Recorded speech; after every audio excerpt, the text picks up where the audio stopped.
আপনার চেহারা নূরের মতো উজ্জ্বল হয়ে যাবে শুধুমাত্র যদি একটি আমল আপনি করতে পারেন।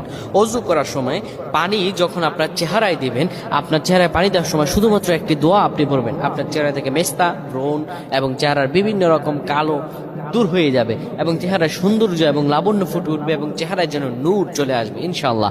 অনেকে দেখা যায় সুন্দর কিন্তু দেখতে ভালো লাগে না, কিন্তু অনেকে কালো কিন্তু তারা দেখতেও ভালো লাগে।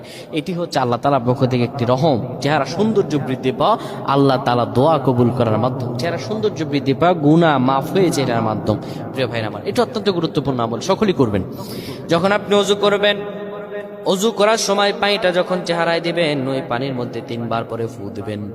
আল্লাহু নূরুস সামাওয়াতি ওয়াল আরদ আল্লাহুম্মা ইগফিরলি, আল্লাহু নূরুস সামাওয়াতি ওয়াল আরদ আল্লাহুম্মা ইগফিরলি। এই দোয়াটি 3 বার পরে সেই পানির মধ্যে ফু দিয়ে পানিটা চেহারার মধ্যে লাগাবেন। আমার আল্লাহ আপনার চেহারার